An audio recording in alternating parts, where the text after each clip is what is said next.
All righty. Welcome to the Knicks Film School Postgame Show presented by BetUS. That was a fourth quarter that was more than we bargained for. I got a feeling it was more than Jalen Brunson, Josh Hart, Mikal Bridges, and OG Anunoby thought they bargained for too. Shout out to Karl Anthony Towns for fouling out of that one. That was the proper response, Karl. Well done. All right. The Knicks get a big win. The final score was 139 to 125 against the Toronto Raptors. For anybody who may be listening to this or watching and did not watch the game, final score not indicative of how this game went. The Knicks at one point, actually, I think early in the fourth quarter, were up by 33 points in this one. This was a game of bursts, and it was in between those bursts.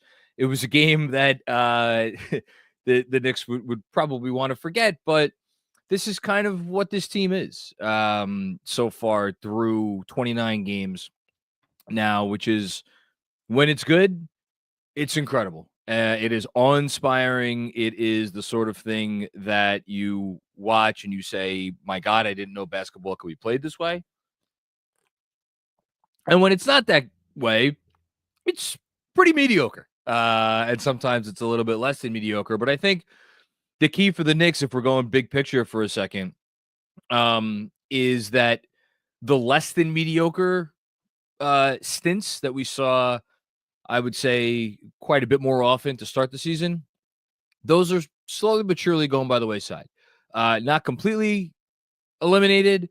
There were some less than stellar moments, in a lot of recent games, but those moments are shorter, and I don't think they're coming as frequently.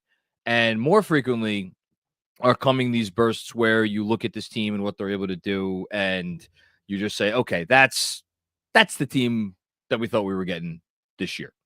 And there were certainly a lot of those moments tonight. This was, again, I said the final score was not indicative of how this game went. I mean that in a few senses. Not only the fact that they were up by 33 to start the fourth quarter and, just kind of lollygagged around, if we're being frank, allowed the Raptors to not get back in it. The Raptors never got back in the game, but allowed them to make the score respectable enough that Tibbs couldn't pull the starters until the final minutes. But this was a really tight game up until the beginning of the second quarter. I'm pulling it up right now. The Knicks were down actually 32-30 after RJ Barrett converted a 2-point shot. RJ ended up having some nice numbers in this game. Fairly certain Scotty Barnes ended up having some nice numbers in this game. Those numbers didn't really matter because when the Knicks got going, that there was nothing that the Raptors could do. And the first guy I'm going to mention, I know OG Anunoby had a stat line that you can play. You could see a guy, of his caliber play multiple seasons and not necessarily have the stat line that he had. And when you pair with the defensive performance that he had, he was probably the player of the game. That said, the first guy that I'm going to talk about is Cameron Payne, because when the Knicks were down 2, a couple minutes into the second quarter, it was Cameron Payne that got the Knicks back on track. He, I believe, had 14 points in the second quarter, started by tying the game with a nice little driving floater, and ended up then just from that point forward raining threes. And it was the lineup that really turned the game around was Cameron Payne, Karl Anthony Towns, Deuce McBride, OG Anunoby, and Josh Hart. And those 5 guys, and I sent out a message before, had only played 58 non-garbage time possessions all season long. So this is not a lineup that the Knicks have gone to a ton, which is surprising because you look at the guys that are out there and you're like, oh, that seems like something that would have got a group that would have gotten more time. Really hasn't gotten a ton of time. And perhaps part of the reason for that is the numbers weren't great. Their offensive rating was, I think, in the first percentile league-wide. They were scoring like 98 points per 100 possessions. Well, tonight, again, it wasn't Cam Payne all by himself. It was in the context of the offense. And I think DJ and definitely, and maybe Benji have been pointing this out. Definitely DJ, because he pointed out on the recent film session that when Payne and Karl Anthony Towns are in the game together, the Knicks turn into hell on wheels as a transition team. And they start playing fast, and they start pushing the pace, and they really unnerve teams, because you got to suddenly, with Cam and Deuce out there, you got a lot of speed, and Josh Hart, and certainly OG Anunoby, needless to say, got a lot of speed and activity out there on the perimeter defensively.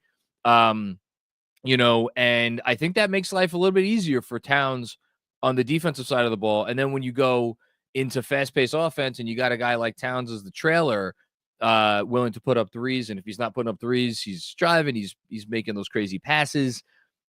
So that's really where the game turned. That said, this was still, a 19-point game at the half, and we've all been watching the NBA for long enough that beginning of the fourth or the beginning of the third quarter maybe doesn't go your way. A game could turn in a hurry, and give the Raptors credit in general.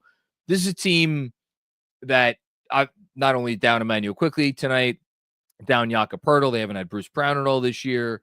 They're a team that wasn't supposed to win a ton of games regardless, and they fight. They fight and they claw and they scrap and all those sorts of things. There's a lot of teams like that out there in the league right now that are building cultures, some more successful than others. Obviously, you got Houston over there in the Western Conference. You have Orlando here beating the Celtics tonight. Great win by them without, all of a bunch of their guys. But even some of the lesser teams, one of which is certainly this Toronto team. And I thought Andrew with Michael Grange did a fantastic job on the pregame show, and Grange pointed out how the Raptors, with the schedule they have upcoming, they could be over 500 for the next month because of how they play and how they fight. And sure enough, as I'm saying this, I'm looking through the third quarter stats right now. This was an 18-point game midway through the third. 19-point game with about 5 minutes and change to go. And then the second eruption happened. And the second eruption was courtesy of OG Anunoby. And it was funny because I was cognizant of the fact that he was perfect from the field in the first half. I think in the first half he was 5 for 5 or 6 for 6 or whatever he was. I snapped it. I'll look it up right now. He was did I not get this? No, I got it. 6 for 6. Okay. But a lot of that was based on passing, where he was obviously being a smart cutter, a timely cutter, and he was just finishing with power, which is a skill in and of itself. But it wasn't the sort of 6 for 6 half that maybe really, really makes you think a guy's on pace for a special evening. And then again, late third quarter, floodgates open. He's draining threes. He had a turnaround jump shot that I forget who was guarding him on the possession, but ended up 5-6 feet away after this spin and win. I'll borrow Clyde's phrase. And he just had it going. And it was one of those nights where, we just saw last week, Karl Anthony Towns have a really special game against the team that drafted him, and ultimately said, you know what? You're not worth 50 whatever million dollars a year to us. That's not how, we're not going to end up in the second apron for you. Well, OG Anunoby's team ultimately, they knew the payday was coming, and they said, we don't think that if we invest that amount of money in you, with how much we have invested in obviously Barnes and with what we still need to do, we don't think that's a good enough payoff for us. And I think they nailed it on the broadcast today. I forget if it was Breen or Crawford. And by the way, Jamal Crawford just continues to do an exceptional job on these broadcasts. I want Clyde to do games forever, but if it can't be him, certainly wouldn't mind Jamal being a big part of the Knicks team at MSG Network. Anyway, they said these guys are always going to get up a little bit more for teams that traded them. And I think OG did tonight, as my daughter was trying to get here. Just take it. Take it. Here. Have it. There you go. It's all yours. Go away. So great game by OG Anunoby. And the guy that I joked about him fouling out before, but I thought the third guy that really deserves to be mentioned in separately from everybody else on the team, and again the team played really well tonight, is Karl-Anthony Towns. And Towns ended up tonight with, we were fawning over OG Anunoby getting 31 points on 15 shots. Well, guess what? Karl-Anthony Towns, 31 points on 15 shots. Extended his double-double streak to, I believe it's, is it 18 games now? Whatever it is. He only has a couple guys in front of him. Of course, Walt Bellamy, he's going to have to, got ways to go catch old Walt. But 31 points, 10 assists, or 10 rebounds, 7 assists. And just another really solid game from Karl-Anthony Towns. He more and more, you're always going to have those handful of drives or plays around the rim where he either is in the best position or he's contesting, and it doesn't even, it's like, man, how is that a contest? It doesn't feel like a contest, You're always going to have those, but they didn't get him to be Rudy Gobert. They wanted to trade for Rudy Gobert, they would have traded for Rudy Gobert. They got him to be Karl-Anthony Towns. And I think there's another game, and coming off of, a really rough outing, arguably his worst game of the year. And I thought coming at the beginning of this game in the first quarter, I thought he had a rough first quarter. I thought he was a little shaky. I thought his drives, that's the one thing we've seen in the offensive arsenal so far this year that has been not ideal, is where it's kind of tunnel vision drives. And again, DJ and Benji, and they've been pointing this out, like, he's an exceptional standstill passer, but when he gets on the move, that's where things get a little dicey. So you saw a little bit of that in the first quarter, but he cleaned all that stuff up, and you saw him, I thought, get more patient as the game got on. One of my favorite plays from him of the night was where he got Scotty Barnes on the block, and it was just patient, little flip, jump hook, and hit, and he had to laugh with Barnes afterwards, because, like, I don't know what they said, but it was, I would imagine something along the lines of, like, don't worry, man, what are you going to do? Nothing you could do against that. And he had an even prettier move that reminded me, I got to say, it reminded me of Hakeem Olajuwon with the footwork that he displayed. So great game from Towns. And again, perfect effort? No, not a perfect effort. Far from it, in a game where you were only up by 2 in the first quarter, and where you got outscored by 15 in the fourth quarter. But they did the work when they needed to do the work. And we're looking now at a team that is 19-10. They are continuing to take advantage of this easy part of their schedule, which is what they need to do. You can only play the teams on your schedule. That's all. And I know there will continue to be fans out there, and rightly so, by the way. Like, again, you put together a team that is purported to be a championship contender. The expectations are sky high. But I will just, like, remind folks, this is the NBA. Can't take any win for granted. You look around tonight, and I was, like, trying to pay attention to as many games as possible, because 28 teams were playing tonight. And so I won't even talk about the Timberwolves, but Timberwolves lost to the Hawks tonight in uninspiring fashion. But, like, the Celtics go into Orlando. They lost to an Orlando team that, again, missing Franz, missing Paolo. Pretty sure they were missing a couple other guys. The Cavs took their game against the Utah Jazz in Cleveland, went down to the final couple of minutes. That was a one-possession game with a couple of minutes left. So you don't take anything for granted. You take care of business when it's time to take care of business. And the Knicks certainly did that. Autograph signature moment of the game. Man, while I'm tempted to go with Josh Hart singing on the bench along to All I Want for Christmas Is You, And I obviously have to shout out the OG Anunoby spin, turnaround, fadeaway jumper.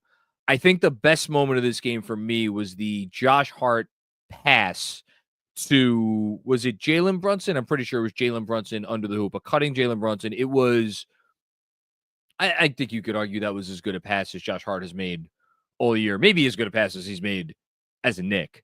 Outstanding pass. It made the score.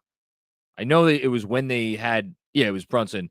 It made the score 94-70, and it was in the midst of that big third quarter push. So that'll get our Autograph signature moment of the game. Shout out to Autograph. Go check out the Autograph app for exclusive content from all your favorite Knicks content creators, and just an opportunity to get all of your Knicks content and get credit for it, and get rewarded for all the stuff you are doing anyway as a fan. Okay. I think that's it for me at the top. I'm trying to think if there's anything else that I wanted to say before we got going. Oh yeah, you know what? Actually, one more very quick. I mean, again, all the guys I thought played well. Brunson didn't shoot well, but he played well. Deuce Pride, real quick before we move on to the super chats. Deuce Pride ended up having a nice, decent enough scoring game, 12 points on eight shots. But he came in and he hit 2 threes when he first entered the game in the first quarter that I thought were big for momentum. And then indirectly, I think you could argue led to the big turnaround, because the Knicks in the first quarter, aside from playing bad transition defense and turning the ball over, those two things do not go great together. They were not really hustling as much as they probably could have. Well, there was a play where Deuce Pride could have got on the floor and didn't. And Tom Thibodeau, and shout out to DJ, he pointed this out on social. Tom Thibodeau was letting him have it. And so that play indirectly inspired, it obviously Deuce didn't mean not to go on the floor. It's like, it's something that if he had to do it over again, obviously next time he's diving on the floor. And by the way, you saw him dive on the floor late in this game. But that moment and Tibbs getting on the guys for that, I thought really was the impetus of them upping their intensity and really turning the game around in the second quarter, in addition to obviously Payne hitting some big shots. Okay, that's it. Let's get to the super chats. I know we have about a half dozen from before the game ended, and I imagine tonight's going to be a pretty fun night as we are on the precipice of Christmas Eve. Okay, Jonathan Harpoola, what's going on, Jonathan? Am I drunk, or are the Knicks up 17 and Brunson has 0? I think they were up by as many as 20. And he had no points. Incredibly impressive stuff. It's one of the reasons one of many reasons I think you look at this team and you know that this is a special group, talented group. And it's wild because in certain ways, I know in the way, at least how I think about the league and what comes to mind when I think of advantage creator, I think the Knicks really only have one true advantage creator, in the sense of, like, you give him the ball and it doesn't matter who they're playing and it doesn't matter what the situation is. He's either going to get you a high percentage shot or he's going to draw a double team. You could say Karl-Anthony Towns is an advantage creator in that sense, but I think he is the ultimate team advantage creator, in that just by his presence, it kind of unnerves everybody unnerves everybody else out there. I think he's a little bit different in that sense, though, from Brunson. So all this is to say, it really speaks a lot to the fact that now, obviously, Brunson being out there just by in and of itself creates advantages, even when he's not making shots and not, and this tonight, not hitting free throws. But just everybody on their starting lineup in particular, but also you want to throw Deuce in there too. And honestly, Payne. Everybody could shoot. Everybody can make decisions. Everybody can make quick decisions. Everybody can make decisions on the move. Some better than others, but for the most part, everybody can make decisions on the move. Everybody can put the ball on the floor. Like they have multiple guys who could post up. Everybody could pass. Everybody like who's the worst passer in their starting five? Probably OG, right? And he's pretty good. Like everybody can do all the things with enough with enough competence, and it's higher than competence really for most of the skills and with all these guys, that it is really becoming a sum of the parts team, being that the whole is greater than the sum of the parts. So I think that's a great way to start off our super chats tonight. Thank you, Jonathan. And I don't know if you're drunk.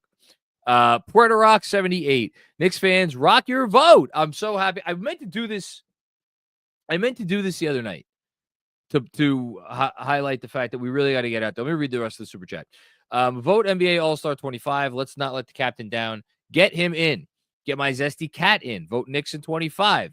My kind of win. Let's freaking go. OG fire. Hashtag let them cats purr. Hashtag go New York, go. I've been voting every day. I think this is a year in particular that, like, you guys know me from years past. I don't get on fans about not voting because people are busy. Like, I'm a dad, I work. If people like have other shit to do, I'm not about to be the one that's going to sit here and kill them for, not voting for this game that the players, when they're in it, actually doesn't seem to mean a ton to them. That said, this is the year I think I am going to change my tune a little bit.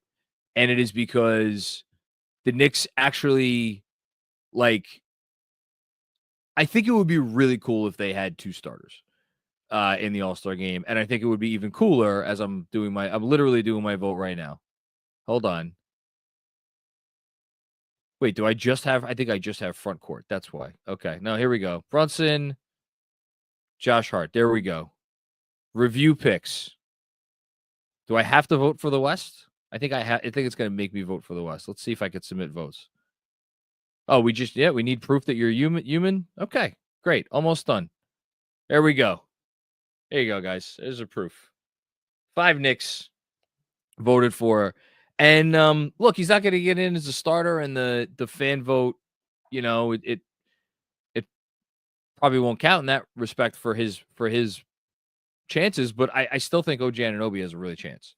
I know he was slumping before tonight for a few weeks. We should probably mention all that hullabaloo about OG's elbow. We could probably put that by the wayside after tonight. So yeah, get out, rock the vote, get Cat in the starting lineup, get Brunson in the starting lineup.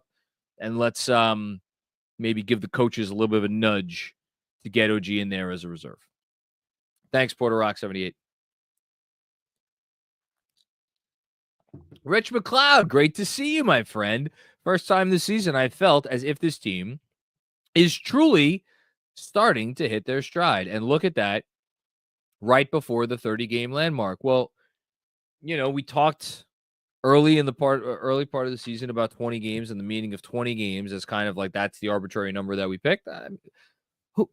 Why do we pick that? I don't know. Should we have picked 25? Should we pick 30? Should we pick 40? Whatever it is, you knew they were going to get there. And it happened. It always happens somewhere between 20 and 30 games for this team. Well, last year it didn't, and then they made a big trade, and then it happened. But if I'm not going to sit here and say like Christmas Day is a huge game. You never know how holiday games are going to go. Would it be kind of cool to get to 20 and 10? I think so. I think it'd be kind of cool to get to 20 and 10. I think they are a better team than the Spurs. The Spurs probably should have won tonight against the Philly team where Joel Embiid got ejected. But Tyrese Maxey had a massive shot late. But they're a better team than the Spurs. They're at home. They've played well on Christmas lately. Go take care of business. That's all. Just go take care of business against the Spurs. Get to 20 and 10. And then I think every Knicks fan, no matter how you have felt about this team through the early part of the season, will be able to sit back and dig into their Christmas ham or whatever Christmas, Christmas dining option they have on their table. I will be having a ham. Very excited about it. Ham's good. Day after, ham sandwiches are even better. And you'll be able to really sit back and say, all right, we're right there. Can we sit here and be like, they are playing 100% like a contending team? Not quite there yet. But you know what? It's the middle of the season, and I don't know that anybody's playing fully like a contender right now. But they're about as close as you could come, so that's good. Thanks, Rich. Busy, what's going on, Busy? Great seeing you the other night, brother. So I would like to see about a month more of this before I make my bold proclamations. A month more? I mean, a month more of this. How many games? Let's see. How many games will they play? Will they have played a month from now? It's December 23rd today. So January 23rd. How about that? I don't know why this is, but I'm happy about it. They have 3 days off between Tuesday, January 21st, and Saturday, January 25th. That'll be a welcome respite. Comes after a back-to-back, of course. And it's a big stretch where they're at home for a bunch of games. So they will have, anyway, I digress. They will have played 45 games a month from now.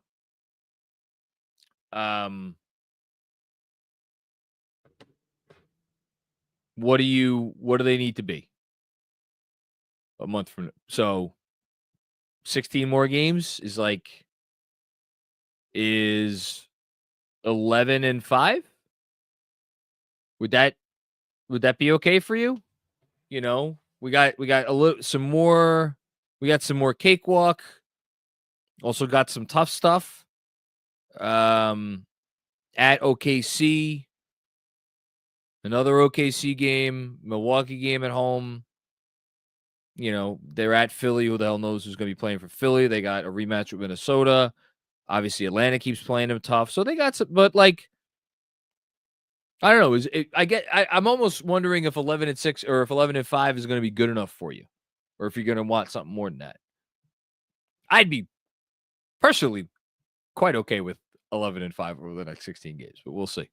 Thanks, Busy. Jeff Guitars. What's up, Jeff? Playing with your food might have to take on new context with this team. Straight up just toying with teams. This is so fun. Happy holidays, KFS. Happy holidays to you, Jeff. Thank you for the contribution and the super chat. Yeah, they fuck around a little bit too much. That's why I don't know how seriously we should take stuff like, the first quarter tonight, the fourth quarter tonight, the first half against New Orleans. Trying to think some other recent games. Some of the Orlando game before the beginning of the Orlando game, first quarter really against Orlando. The stuff against Atlanta again, that we were all losing our minds that night, and justifiably so. But again, it's a long season. Stuff happens. So I think you could be of one of two minds. You could be of the mind. I understand you're being very complimentary of them because, this is a blast. But overall, it's a blast. But there are people out there who will see certain things and they'll maybe get a little bothered or worried. And I don't know how seriously to take that stuff, because this team knows they're so good. They still got to prove it. They haven't won anything yet, but they're not stupid. They're all veterans. They've been around for a while. They know what they could do. So anyway, thanks, Jeff. Appreciate you.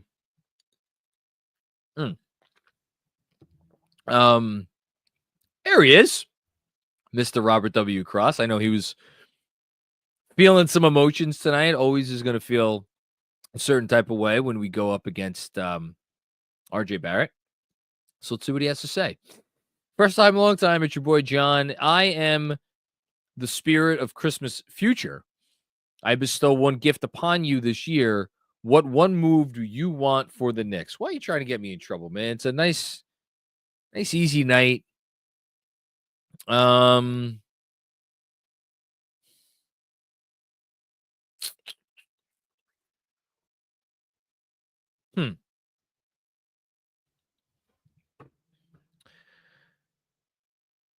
I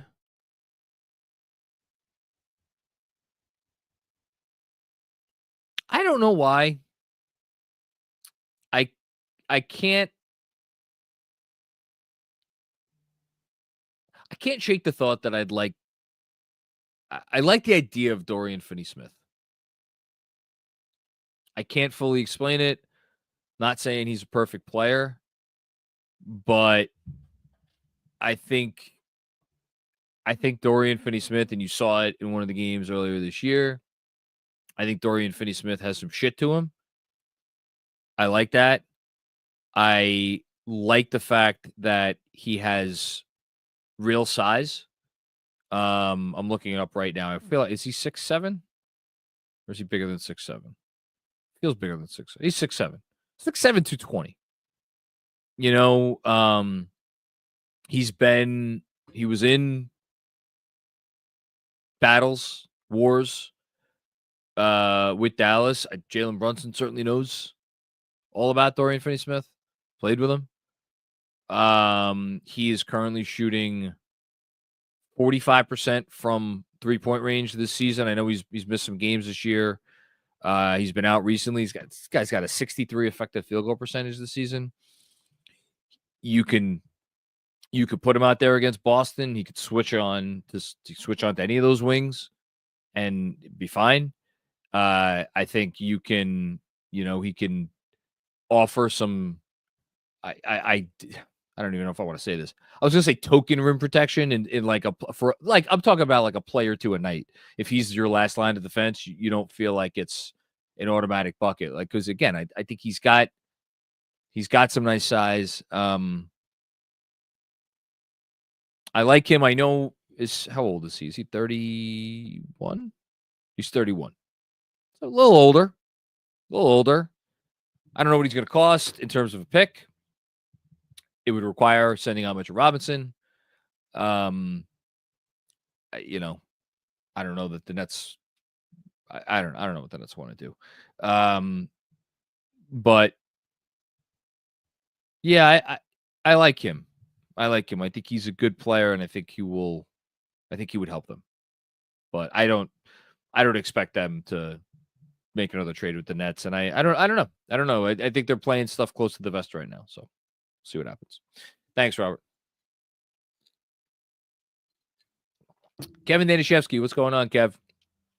This team is already my favorite Knicks team to watch. Mikal hitting his stride, OG hitting shots, 54-win pace, beginning to get pretty comfy. Well, not that comfy, not yet.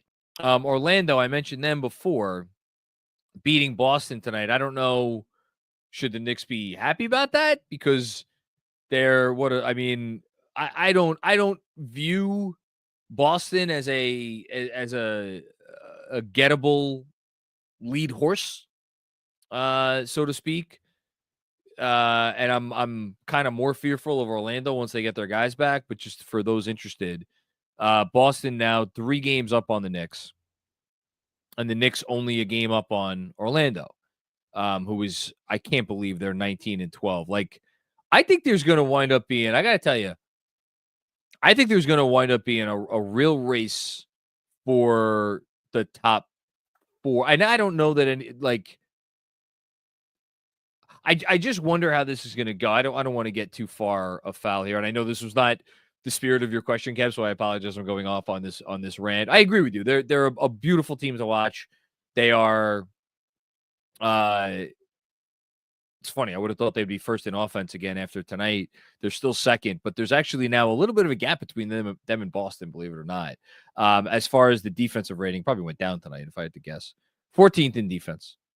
But right there with Milwaukee and Philly. So and net rating 5th, and Memphis is still they're doing pretty good where the net rating is concerned. But fifth place net rating is not bad. Anyway, I think the playoff race is going to be interesting, and I'd be very curious. You know, the Knicks are not a team that jockeys we for positioning. We saw that last season, but you know, I it's going to be interesting because I don't think anyone's going to want to be on Boston's side of the bracket in the second round. Would be my guess, but what the hell do I know? You know, but by the same token, like let's say Milwaukee keeps playing, like who would you rather face in the first round if you're the Knicks? Would you, if you had a choice, and at this rate, I don't think that will come down to this, but like imagine if let me take a step back. All the more reason to make sure you're a top 3 seed is so you don't have to worry about facing Orlando or Milwaukee in the first round. And I know that's being unkind to the Atlanta, especially since Atlanta's kicked the shit out of us this year. But like, end of the day, I'd rather maybe famous last words. End of the day, I'd rather face the Hawks than the Bucks or the Magic if the Magic are fully healthy, just because they are. My God, I wouldn't want to deal with that team for a 7-game playoff series. But you know, on the flip side of that is, let's say Boston's the 2. Do you want to be the 3, or would you rather be in the 4 or 5, and then you get Cleveland in the second round? So it's like it's good that playoff seed is going to be very interesting in the East this year. But I know was not the spirit of your question. I'm just saying, like I don't know that I will ever be comfy this season. If you mean comfortable with the fact that they are a really solid basketball team, then yeah, I think we could all be comfortable in that. That's fine. Thanks, Kev. Spicy Sham, what's going on, Spicy? I got 2 in a row here. Okay. Last year, we would refer to the second unit minutes as surviving the Brunson-less minutes. This team has moments when they thrive with him on the bench. Gotta love this squad. I'm going to respond to that in a second, but let me read your next comment as I pull up some stats. 111 points through 3 quarters. Yeah. Again, it like bothers me ever so slightly. I'm pretty sure in the Phoenix game, they got 70 points in the first half and the second half, which is like, that's so freaking hard to do. And they could have done it tonight. They didn't even take the last shot to try to do it tonight. But this offense is insane. I mean, it's, and they started off so slow. They were sitting there. I was thinking to myself, in the first quarter of this game, I think they had, hold on, I'll pull it up, because it was astounding to me in the moment. Yeah, the Knicks were sitting there. They had 13 points with under 5 minutes to go in the first quarter. So, like, you look at that and you're like, oh my God, this is going to be one of those nights for the Knicks. No, it's just a matter of time. It's always like, that's the one thing. The defense, look, say what you want about the defense. The offense, it's always only a matter of time. That's all. You know, you're never going to hold the offense down for the whole game. Even that freaking stupid Dallas game that they lost, they ended up, I think they scored 70 points in the second half of that game. Now, granted, the Mavs were scoring at will, so it kind of balanced out. But no, the offense always comes around. As for your no Brunson minutes thing, this is not going to be reflective of tonight, I don't think, because I don't think Cleaning the Glass updates this fast. But I haven't checked this stat in a few games, so I'll pull it up now. Again, not inclusive of tonight, I don't think. The Knicks this season with Jalen Brunson off the floor, according to Cleaning the Glass, again, probably not including tonight, plus 8.1 points per 100 possessions with, and here's the most impressive part, with a 119.4 offensive rating. So that means with Jalen Brunson off the court this year, the Knicks have an offensive rating that would still rank second in the NBA. And we're not talking about 100 and 200 possessions. We're talking about 643 possessions. And their defense is pretty good too. Defense is 111.4. So like that's. I mean, I'm not going to sit here and tell you what the numbers are over the last 2 years before this one when Jalen Brunson sat. Those units, they survived because they were really good on defense, but like the offensive ratings of some of those units were, I mean, they were ghastly. They were like worse than the worst team in the league, or like roughly around the worst team in the league. I mean, and now again, no Brunson, numbers equivalent to still the second best offense. It's astounding, and it's a testament to to what the front office has built, and to the players on the roster who are just doing an exceptional job. Thanks, Spicy. Proto Rock 78 with another one. Give OG that mic. Be our Pippen to our Kawhi. Let them cats purr. I really want him to make the All-Star team, man. I really do. Can we do an impromptu All-Star team right now? Real quick. I'm not going to spend a lot of time on this, but I think we got it. Okay, so I no longer think it's a fait accompli that the Celtics are going to get 3. If they get 3, it's going to be White as the third one. He's really good. He'd be deserving. The Cavs are going to get Mitchell and Mobley for sure. I haven't checked Garland's stats in a little bit. I know he's shooting the freaking lights out of the ball this year. Hold on one sec here. Okay, Darius Garland this year is at 20. He's at 20 points. He's averaging 20 points, 6.5 assists, 2.5 turnovers. That's pretty good. Effective field goal percentage of 59.2. Hitting 44% from behind the arc on almost 7 attempts a game. For a team that has, how many losses do they have? They have 4 losses? Yeah. Darius Garland's probably going to be all-star. So you probably got, put Derek White aside for a minute. Mobley, Mitchell, Garland, Tatum, Brown, Brunson, Cat. That's 8. Orlando, I don't know. I have no idea what they're going to do with Orlando because Franz was an auto all-star for me, and now he's going to miss a month. So I don't know what you do with that. Paolo may come back. I'm sorry, I can't put Suggs in the all-star game. He's just he's a wonderful player. I can't name him an all-star. So I'm gonna punt on Orlando for the moment. Giannis is obviously getting in. That's 9. Dame. Shit, man. I guess you gotta get Dame. I guess you gotta put Dame in there now at this point, right? I think you gotta put Dame in. I'll pull up his numbers too in a second, but they're gonna have it's Damian Lillard. He's at, where is he at? Is the scoring that low? No, or I just miss him. Oh, no, sorry. Yeah, he's at 26 a game. Yeah, he's shooting 45% from the field, 37% from 3. 7.5 assists a game. Yeah, Lillard's going to be an all-star. So that's 10 right there. And again, we have no one from Orlando, and we don't have a second Celtic. And just running through here, Hero's got a case. Trae Young has a case. Jalen Johnson has a case. Probably Siakam is the one who has the best case from Indiana, although I don't know that any pacer really has a great case. Levine has a real case for Chicago.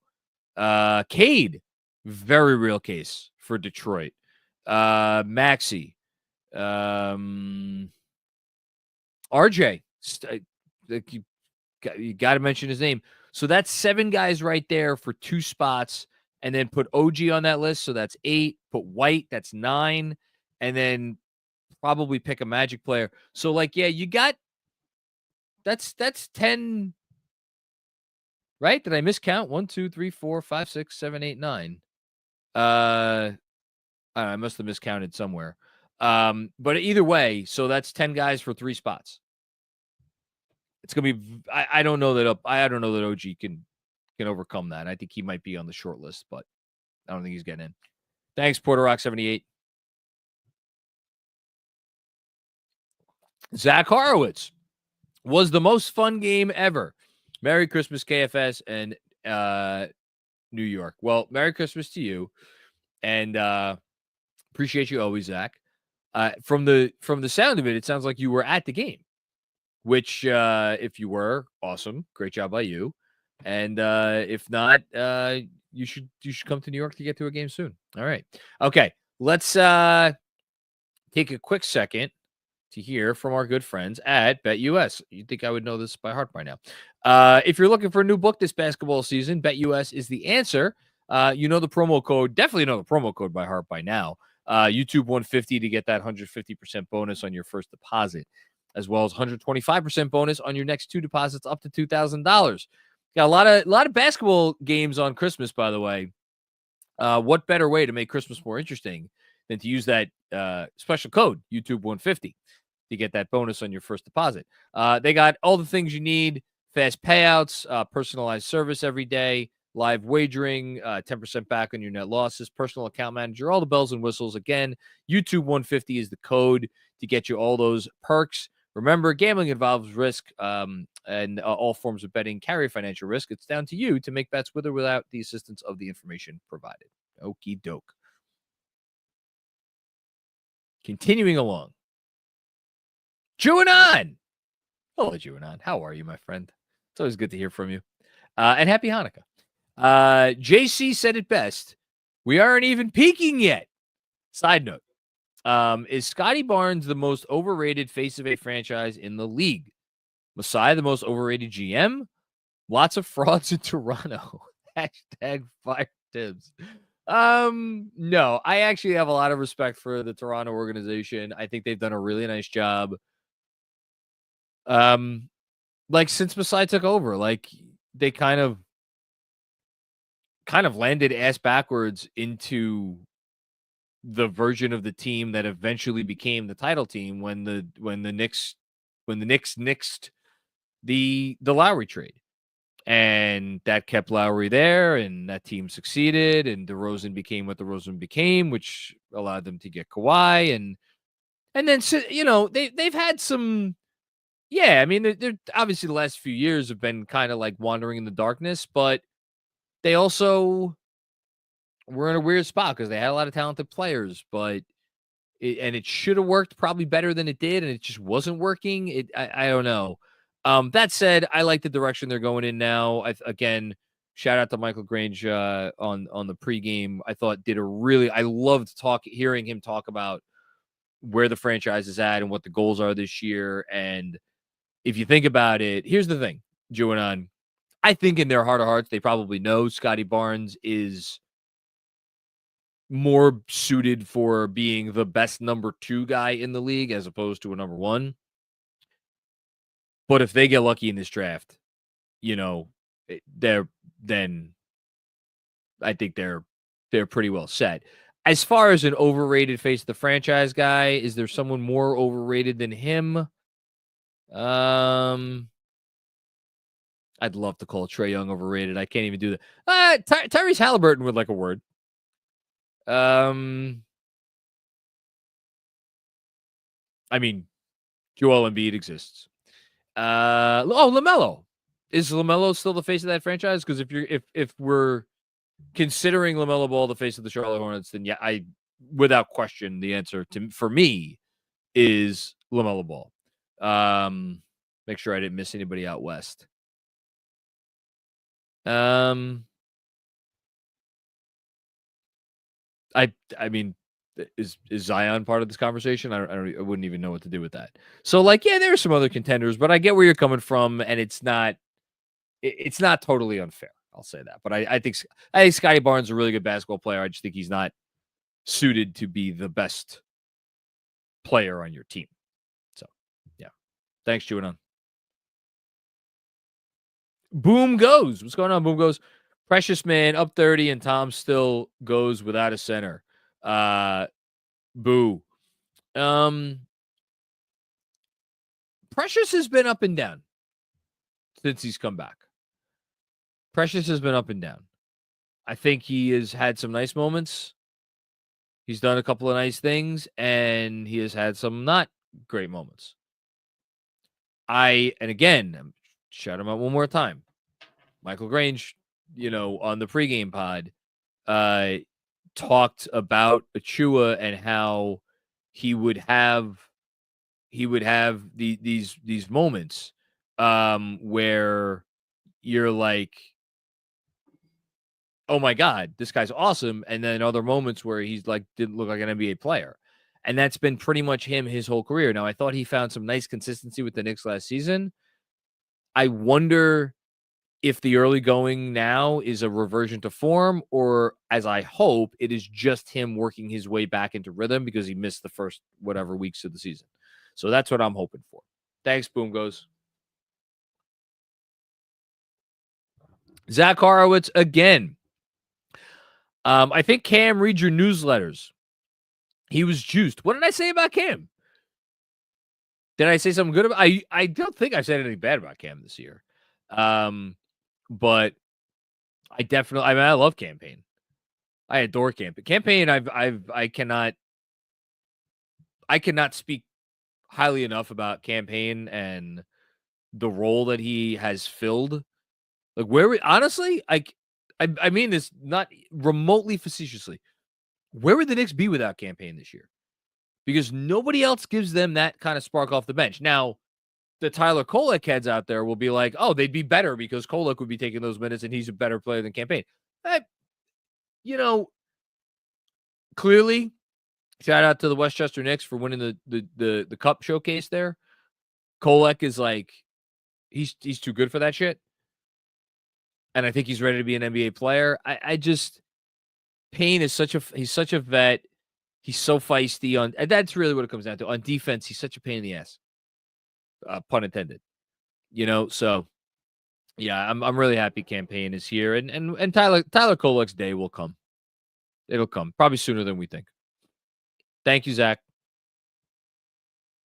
Busy with another one. Shout out to Kevin Danishevsky for drinking all the wine, please, at the watch party over the weekend and having to be carried out of T-Squared Social, which is quite an elegant place. Hashtag, this is not an ad. Well, I'm enjoying a delicious one, please, right now. I don't need to be carried anywhere because I'm home, so that's a bonus. I did not stay. I left before Kevin left, so I can neither confirm nor deny the rumors being put out here. I know that we did run out of Juan Please, and I know that the Juan Please was flowing on Saturday night, and I'm looking forward to it flowing again at the next watch party. But listen, Kevin was a respectable gentleman as far as I saw on Saturday. So I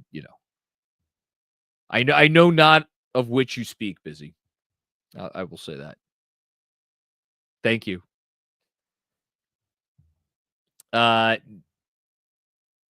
Nick Hay too? Nick Hay, did I read that right correctly? Thank you. Thank you for the contribution, man. Appreciate you. Appreciate everybody watching. Hope everybody's doing good as we're now an hour away from Christmas Eve. Could feel the holiday spirit flowing through me like it was flowing through Josh Hart on the bench. Armand Bernadette, what's going on, Armand? They have to clean up the sloppiness, but this is a firing squad. Tibbs is still a madman. Yeah, Tibbs is. But look, man, I gotta tell you, and look, I have been Tibbs pilled long ago, so nothing I say should count for anything, frankly. But when Kolek was first going to come into the game, and then he got up from the bench, and then they fouled whoever the Raptor. They fouled the Raptor, and the Raptor player went to the line with a chance to cut it to 15 with I think it was 3.5 minutes to go or something, or close to 4 minutes. I was like, wait a minute, hold on. 15-point lead, 3.5 minutes to go. That's 2 threes away from single digits. So I don't, and I was like, and I'm hearing myself talk now. Look, I think ultimately that's on the fact that things got to that point is on the guys who are out there.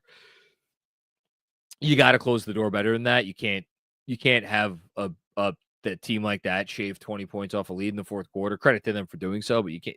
You just can't have that shit. But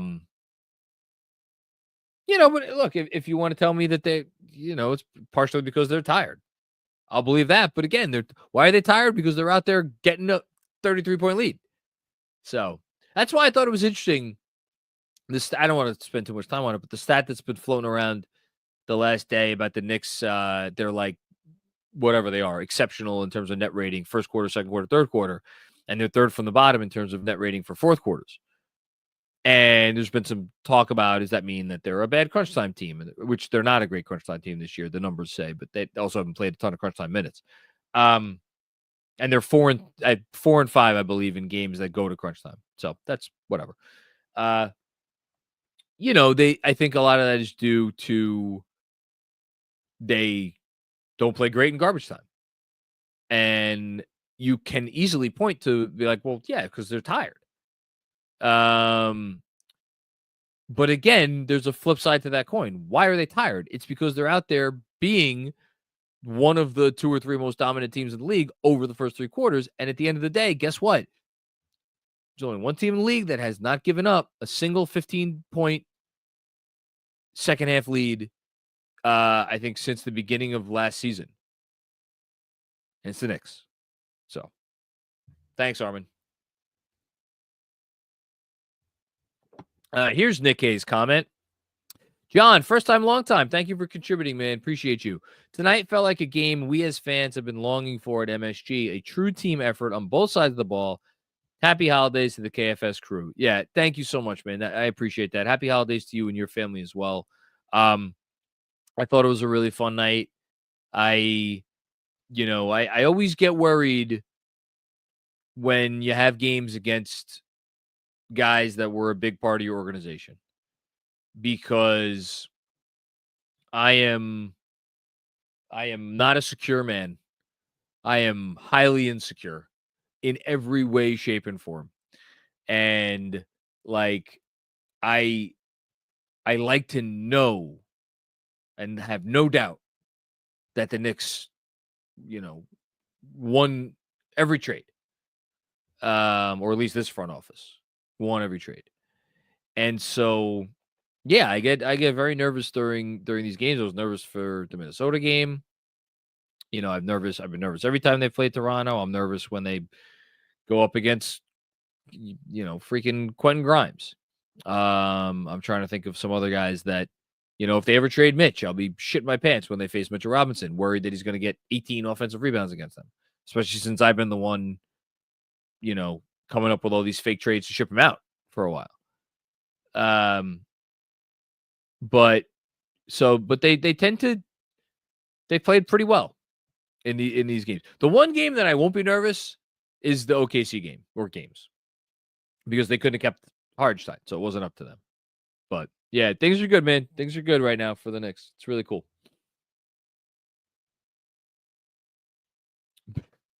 Busy's on one tonight. Macri, what was on your Christmas list? My list was a Meta Quest. Come on. Hold on. Let me see what this is. Hopefully it goes better than the last time I Googled something on the post game. Meta Quest. This is a headset? Oh, okay. Holy shit. Jeez, Busy. I hope you got... Thank you, Mark. It's a VR thing. Hope you got someone nice in your life. Anyway, so I can sit front row at all the Knicks games and have a close-up view so I could tell you that you're wrong more. Oh, of course. Hashtag this is not an ad. I'm sure Meta's doing just fine. What was on my Christmas list? Same thing that's on my Christmas list every year, which is nothing. There is nothing that is out there that I want. There is nothing that is out there that there's only one thing that I want and only one thing that I need. And it cannot be purchased for Christmas. I need time and I need sleep and I need energy. And those things don't exist in the form of something that can be wrapped. So I asked for bourbon instead. And what else? What did I asked my in-laws to give me a bottle of orange wine. I'm on an orange wine kick like that.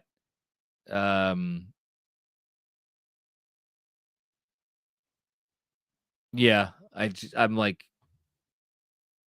there's nothing. There's just nothing. I would ask for books normally, but I don't have time to read. So I got a bunch of books sitting behind me that I haven't had time to really get into. But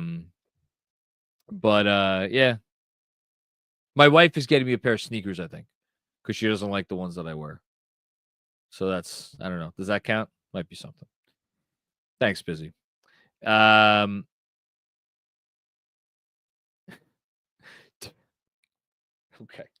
Dirty Dancer. Hi, Dirty Dancer. From Kevin Danishevsky. Campaign was freaking. Okay, so there's backstory to this. Let me read the comment first. Campaign was freaking awesome. I know they were interested in Lowry, and thank God they chose Payne over Lowry. Also, new situation and all, but I'm growing happier by the day we kept Deuce over DiVincenzo. So, Dirty Dancer, this is from Dirty Dancer because Dirty Dancer owed Kevin money for wings from T Squared Social. So this super chat is his payment. I'm so happy you guys worked it out. Anyway, Payne over Lowry. I mean, thank the good Lord. Kyle Lowry's all well and good, but like Campaign is still very much an NBA player, and I'm not 100% sure Kyle Lowry still is. And the Deuce versus DiVincenzo, that's,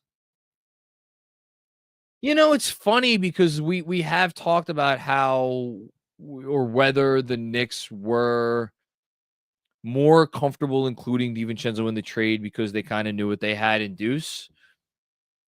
And yet, at the same time, I have not spent an ounce of time thinking of like one versus the other in like some sort of head-to-head comparison.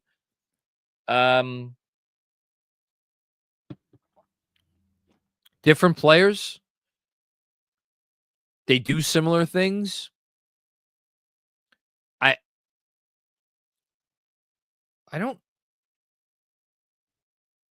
I don't know who's the more impactful defender. It's easy to say Deuce. And I'm sure everybody's going to be like, what the fuck are you talking about, Macri? It's Deuce, obviously.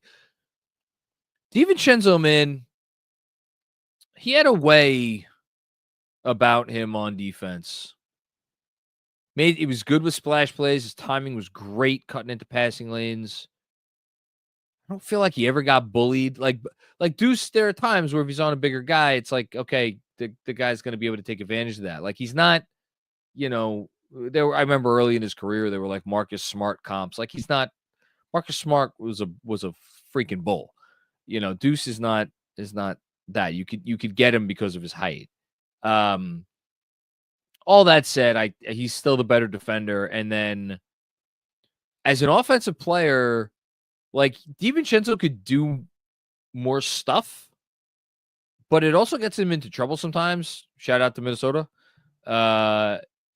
Lost another tough one tonight.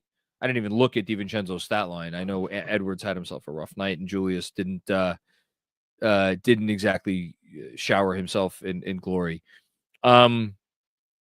I'll look it up right now. But he's, I mean, the 3-point shooting is insane at this point for McBride. He just plays with so much confidence. He's so sound. He just doesn't make mistakes. And then there's the money. Now, both guys are making nothing compared to what they should be making. But like, Deuce $3 million a year versus DiVincenzo at whatever it is, $11-12 million a year. It's not nothing. Interesting comp. Thank you, Dirty Dancer, and thank you, Kevin. DiVincenzo tonight, 19 minutes, 2 of 8 from the field. So -9 in those 18 minutes.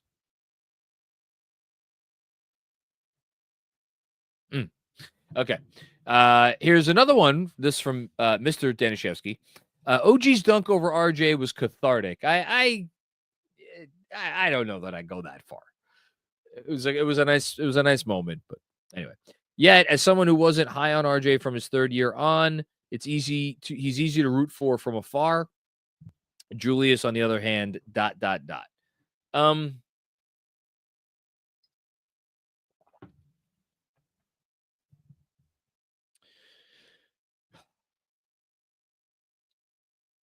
I've talked about this before in that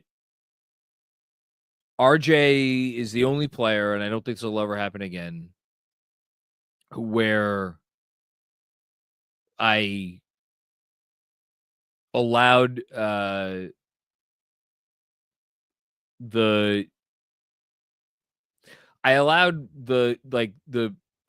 how the combination of how the majority of fans thought about him and then my personal opinion of him as a basketball player in impact and frankly infect how I thought about him, which I understand there's kind of there's an overlap there because again I'm saying it, like going into it I never thought as highly of him as a player as others did, but it compounded because of the amount of just unwavering support that he got from so many people. So I have such a weird relationship with him as a player because of that whole experience that I do, genuinely feel bad about. He's a great guy. There's no doubt about the fact that he's a great guy. And I do hope he figures it out. I shouldn't say figures it out. He's figuring it out. But I hope he finds a role because I'm still not sure what his role on a title contending team looks like. And I'm curious to see what that looks like, and I hope he finds it. As for Julius, I think I know, and I think we've maybe all known for a little while what his role on a title contending team looks like, and it's a 6-man or de facto 6-man. And for him, I don't know by the time he embraces that, will it be too late? And I hope for his sake that it isn't. Because yeah, I still have a real soft spot for Julius. I really do, because that guy took a lot of shit. And whereas everybody loved RJ, or everybody was everybody except me was predisposed to look for reasons to love RJ, everybody was predisposed to look for reasons not to like Julius. And I get that. It was earned. It was earned because of all of the things. We don't have to go through them right now. But I still pull for Julius. That guy did so much for this organization. And I have a feeling he's already becoming like a footnote, which is weird. But yeah. Anyway. Thanks, Kev. Giovanni Mistretta, what's going on, Giovanni? Brunson was off, and Cam took the reins and ensured the W. The autograph play of the day was Cam coming in early second quarter, or OG, anything OG. Yeah, no, there was a lot of good contenders for the autograph signature moment of the game. I didn't even look to see in terms of Brunson. Brunson finished tonight with 12 points. He was 1, 2, 3, 4, tied for the Knicks' 5th leading scorer. Has that happened yet in a Knicks game since Brunson's been here? Shit, when's the last time that happened in Dallas? That Brunson was tied as the 5th leading scorer. Okay. Mark, let's do one more and then we'll do the scoreboard. Thanks, Giovanni. Appreciate you. Kevin Danishevsky, 9-1 in December. Can we get to 13-1 to top January of 2024? So you want them to go 4-0 against, I should know this by heart, but I don't, of course. Is it the Spurs?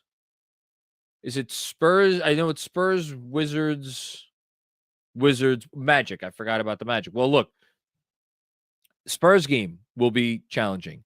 Magic game will be challenging. And you're playing back-to-back on another team's floor. Washington, don't laugh. You're going to laugh. Don't laugh, though. Washington tonight lost. They ended up losing by 18 to the Thunder. This game, because I was paying attention to it. This game was 88-87.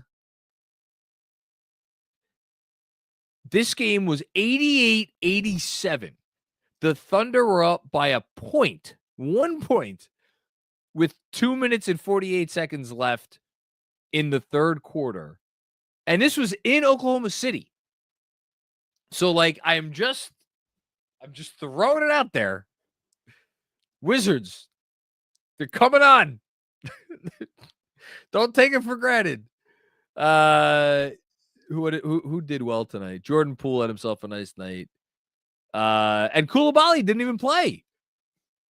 Koulibaly on my fantasy team. I picked him up thinking it was going to be a nice pickup. Dude didn't even suit up. What the hell? Anyway, thanks, Kev. Okay, let's do the scoreboard. Okay, here we go. Out of Town Scoreboard presented by our very good friends at T-Squared Social. As always, you get a free draft beer if you go in there and you tell them Knicks Film School sent you. That's always a nice thing. And you go to tsquaredsocial.com to learn about club memberships, trivia night, sports league, and much more. Just a fantastic night at T-Squared Social on Saturday evening. We had a blast. My mom came down for the second watch party in a row. She brought her little crew. They had a great time watching the Knicks and having a blast. Great crowd showed up. Just loving the watch parties there. They just get better and better. So shout out to T-Squared Social. Out of Town Scoreboard. Let's do this here. We got, again, 14 games tonight, several of which are still going on. If I could pull it up. Okay, here we go. So let's take it from games that have already ended. Mavericks blew out the Blazers. Aforementioned Thunder beat the Wizards. Clippers with a nice win on the road against the Memphis Grizzlies. The Grizzlies had been 20-9. They fall to 20-10. That's a nice win for the Clippers. Clippers have quietly just had a very, very, very solid season. Still, obviously, no Kawhi Leonard there. Bucks blew out the Bulls. What a weird team that is. They win the cup, then they get blown out by, I forget who they get blown out by, and then now they blew out the Bulls. Heat upend the Nets. I want to go back to that one real quick. I mentioned the Hawks over the Timberwolves. Timberwolves now a 500 team. And they, in addition to being a 500 team, are they out of the play-in as of right now? I think they might be out of the play-in. They are a half game out of the play-in 11th place in the West. Not what you want, as they say. I mentioned the 76ers won. They're up to 10-17. Don't look now, but the fighting Sixers are one game out of 10th place and a game and a half out of 9th place. So after everything that has gone wrong in Philly, they are right there. Magic over the Celtics, talked about that. Cavs over the Jazz, talked about that. Rockets beat the Hornets. The Hornets have lost. How many games have the Hornets lost in a row? Hornets only 5 games in a row, but they're 1-9 in their last 10. Games currently being played: Lakers, Pistons, Warriors, Pacers, and Nuggets, Suns, which I will be turning on as soon as I'm done with this live stream. Okay. Thank you again, T-Squared Social. Shout out to them. Hush Zoo, what's going on, Hush? Chris Boucher is very interesting. Is he considered a big or a wing? Could he be a serviceable piece? Tall and lengthy and can shoot. Yeah, I got a kick out of every time he made a 3, Mike Breen stuck with the bit, and he was like, the shot put goes in again. I think Boucher is what he is. He's been in the league for long enough that he's a legit big, but he's not. He doesn't offer enough by way of rim protection, or frankly, a lot of the things that like you typically want from big men. And the notion of him as a stretch big has, I think, kept him around and in rotations for as long as he has been. Although he hasn't always been a rotation piece he's mostly been a rotation piece for the Raptors. But his shooting is just he's not I know he hit a bunch of shots tonight, but he's not that level of shooter that he showed tonight. So thanks, Hush. Armand with another one. My man Quick looking like he was on a Rumspringer. Let's see what we got Rumspringa. Oh, yes. Rumspringa is a rite of passage for some Amish youth that allows them to explore and experiment before committing to the church. The term comes from the German word Herumspringen, which means to run/jump around. I did see the outfit. It does check out. I don't know what he's doing with his fashion. I'm the least fashionable person imaginable. So I'm the wrong one to comment on that. Thank you, Armin. Alex. Hello, Alex. Jonathan Cratchit Macri? I'm Ron Burgundy. God bless us. God bless every Knicks fan. All I want for Christmas is Cat raining threes over Wemby. I gotta think Wemby brings it for Christmas. I didn't even see what he did tonight. But it's Christmas. He's the new face of the league, or he's going to be the face of the league if he isn't already. Tonight he had only 8 blocks tonight. Jesus Christ. So that means Wembanyama has 18 blocks in his last 2 games. Jesus Christ. Just how about this? Don't let any other Spurs beat you. Because at the end of the day, this is still a team that has flaws and has holes. All due respect to Julian, I always mispronounce his last name, Champagne. I don't know, whatever the hell it is. He's getting major rotation minutes for them. Castle's good, but he's a rookie. Keldon Johnson's actually been good this year. He didn't do anything tonight, but they're a solid team. They're a 500 team in the West, or they're a game over 500 in the West, or a half a game over 500 in the West. They're a real team. The Knicks should win. They're at home. Go win the freaking game. Thanks, Alex. Ben Kim Gervey, this is the last super chat. We had heart. They had dick. Happy holidays, KFS fam. I was going to make a dick joke.